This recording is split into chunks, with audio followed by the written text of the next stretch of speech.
Hello guys, how are you today? I hope you guys are all having an amazing day so far. If you are not having an amazing day, I really hope that your day gets better from here on out. So today I am going to show you how I take care of all of my feeder insects. And I thought this would be a good video because when I first started having to take care of all these insects, I was like doing research all over the place, and I wish there was just one video that would tell me how to take care of all of these insects. So let's go ahead and do that.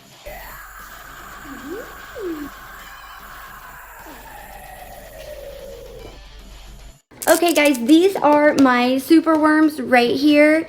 I keep them in this little Tupperware box, and we put all the holes and stuff on the top so they can breathe. And all of these super worms are in something called wheat germ.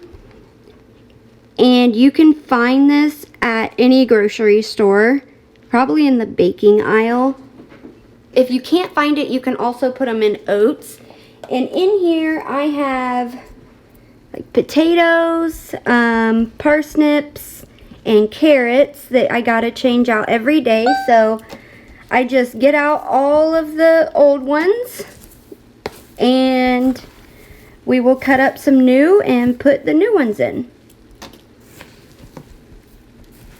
Whoop, hi everybody. There's a lot of them right here.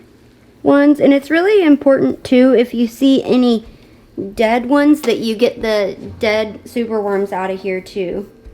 Okay guys, so here is what I feed the super worms. I feed these to the Dubia roaches and the crickets as well. I have here a daikon radish, carrot, parsnip, potato, and turnip. I have went through quite a few things and I've experimented with so many things, but I have learned that these are the best things to feed them that don't get slimy and stinky and moldy. And even sweet potatoes, they get so slimy and gross and you get fruit flies from all of it. So these things, they just get hard and dry and they don't get gross, and that's a big plus. So I'm just gonna get a few of each.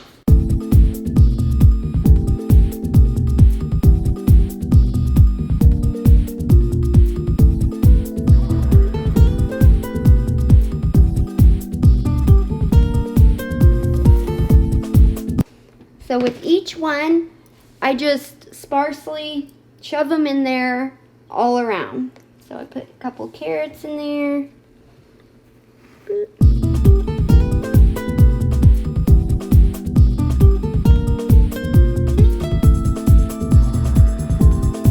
Boop.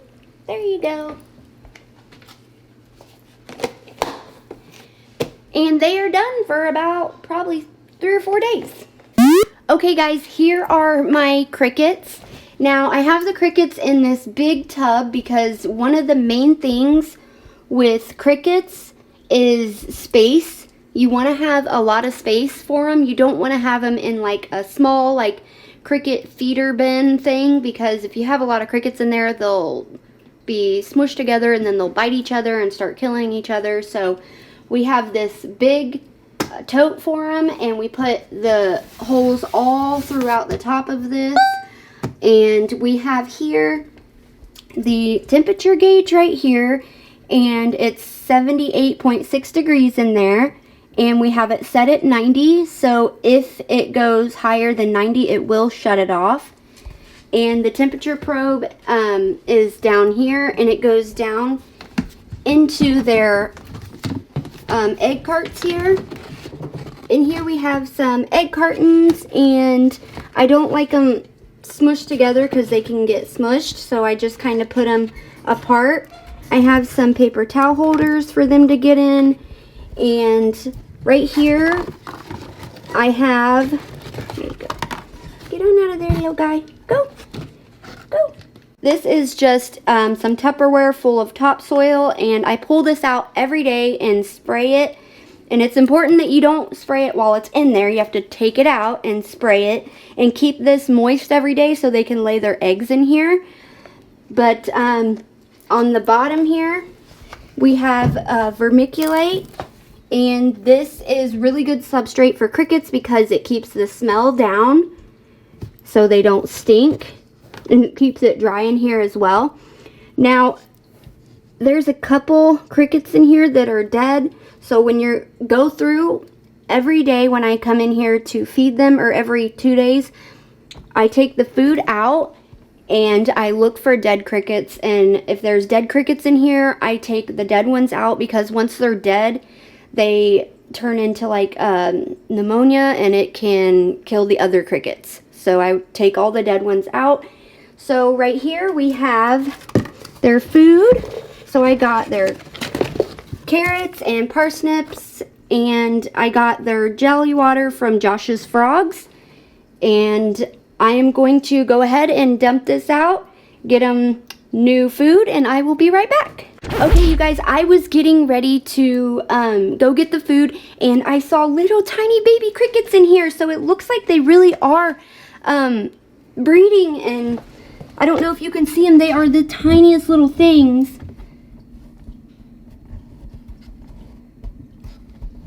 But they are so tiny. There's one here. And there's one.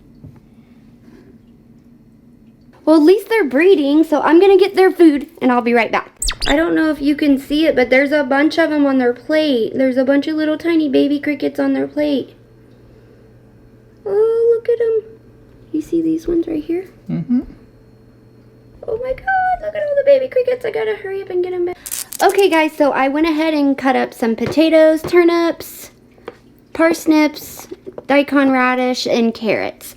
So I'm going to go ahead and put all of these on their plate. And then I'm also gonna put some carrots back in the two back corners right here, because I want there to be food all around, because if you put all of their food in one spot, the crickets will fight over the food and bite each other and stuff. So I like to put some sparsely around, but I put most of it on their plate.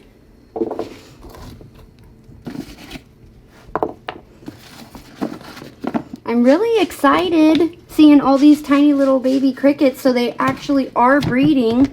So it is working. That's exciting. And I put some new jelly water in here. I keep that in there as well. Some people say they don't put water in there at all. Some people do. I like to put it in there just in case.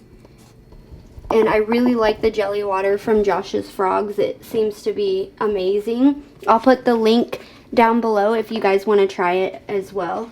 And I'm just going to put some carrots back here in the corners for them. And right here. All throughout. Alright, here is their dirt, and I'm going to go ahead and spray it.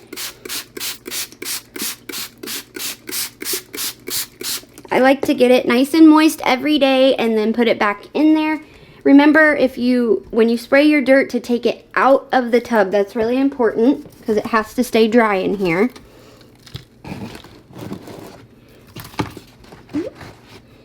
Alright, and I got them a couple rolls to play on.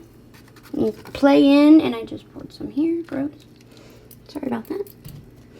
And we are good to go for a couple more days. So next we're going to do our Dubia roaches. Okay, one more question. What do you do with the melons? What? What are the melons for? Shut up. Idiot. Alright guys, next is our Dubia roaches, and these are our babies. I absolutely love the Dubias. They're like my little babies, and I keep them in here in this big huge tub. And again, we have the thermostat here, and it's almost at 80 degrees, which is where I like it. And I'm gonna go ahead and pull it out. Okay, you guys, here are my Dubia roaches, and in here we have chicken feed on the bottom. They like to eat that. It looks like we need to get some more chicken feed, but we also have these little black bean beetles on the bottom as well. And these bean beetles actually clean up all of the roach poop, and they clean up the roach skeletons and stuff like that, and just serve as kind of like a cleanup crew. Before I got to the turnips and parsnips and carrots and potatoes and stuff that I feed them now, I tried feeding them all kinds of different stuff like greens and sweet potatoes and all that stuff, and every time I cleaned this out, it was so nasty. I had to wear gloves and it was all slimy and disgusting. These things are definitely so much better. Oh, look how many bean beetles are in there. These bean beetles better not be eating all my roaches' food. Kick their butts.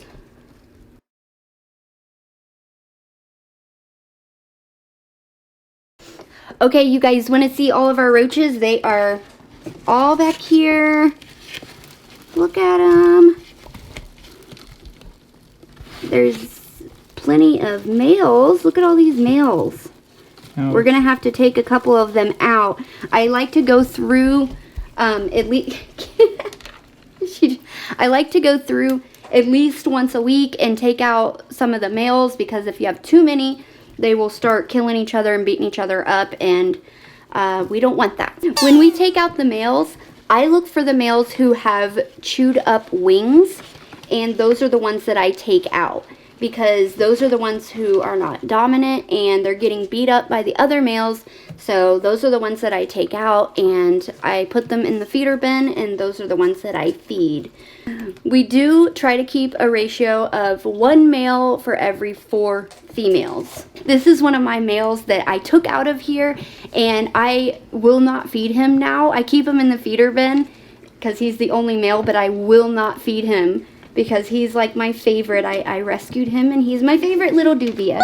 But this is what it looks like if you have too many males. They beat each other up, so we don't want that. And when we take out the males out of here, I put them in our feeder bin. Oh, God, I'm sweating. What? I put them in our feeder bin and feed them to the lizards. Look at all these. Look at all the babies. She looks preggers to me. She looks preggers. There's so many. And look at all the babies. We got little babies in there. Hey, little guy. Oh, here's all the babies. Look at all the little ones. Aww. Hi, little babies. We've had this roach colony for about 4 months now. You want to have it for about 4 to 6 months before you start feeding. Like, you don't want to touch it at all until about 4 to 6 months, and then you can start taking out, unless there's too many males, then you want to take the males out.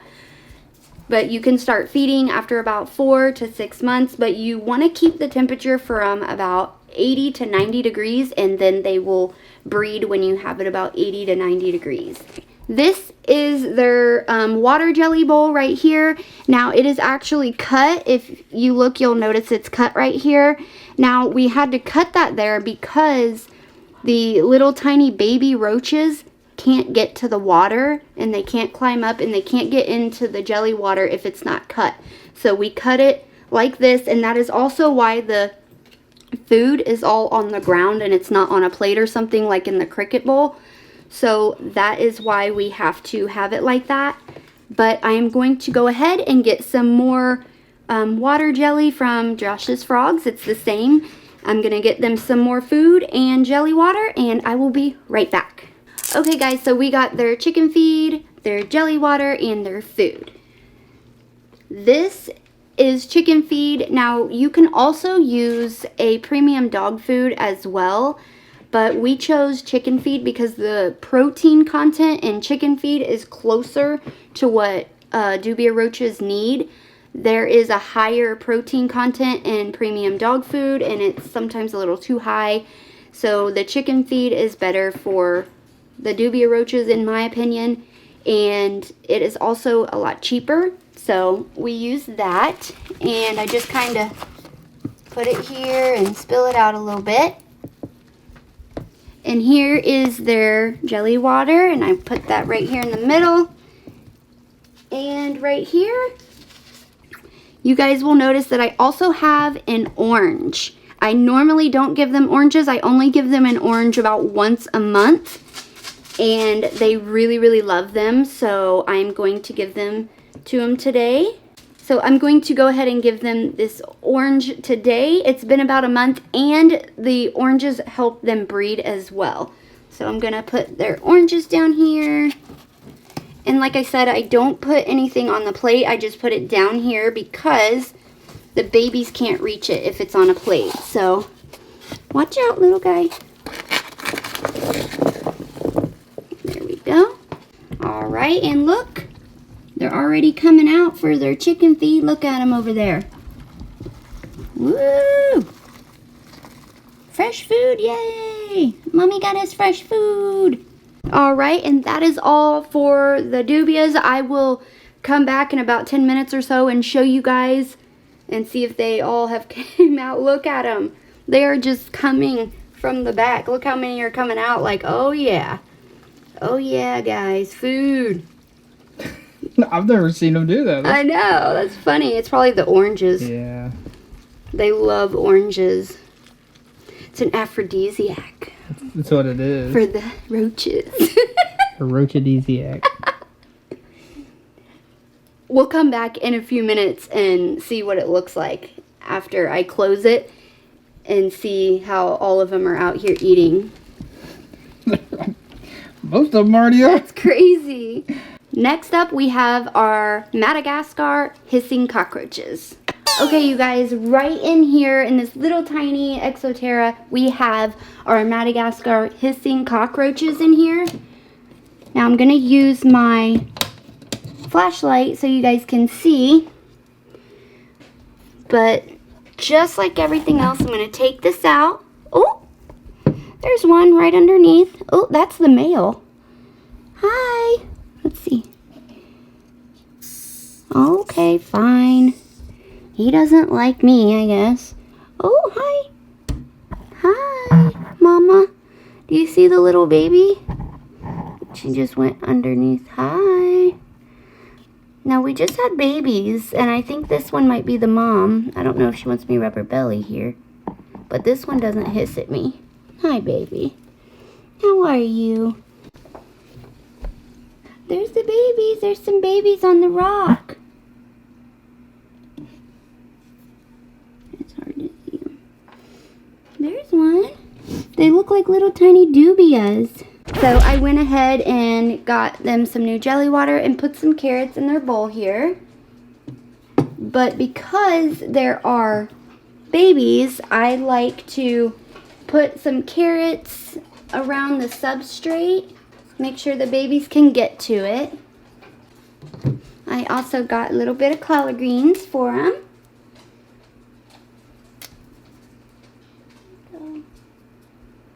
Here you go, babies.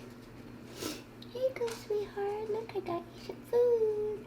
Alright, you guys, so I just fed them, and I'm going to mist their enclosure real quick, and then we will go feed the feeder dubias. But we have to mist their enclosure every morning and every evening, twice a day. So I'm going to go ahead and just mist their enclosure.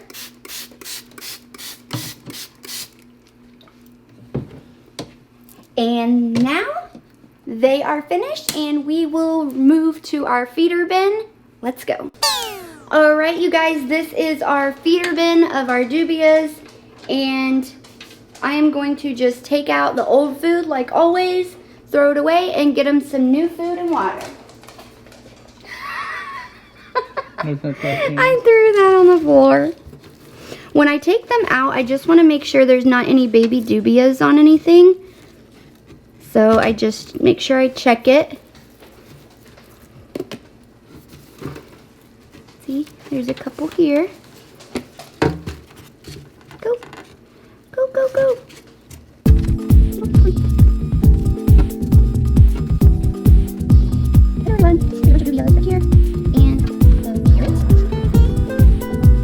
I just got them some collard greens and some mustard greens that I like to throw in there for them.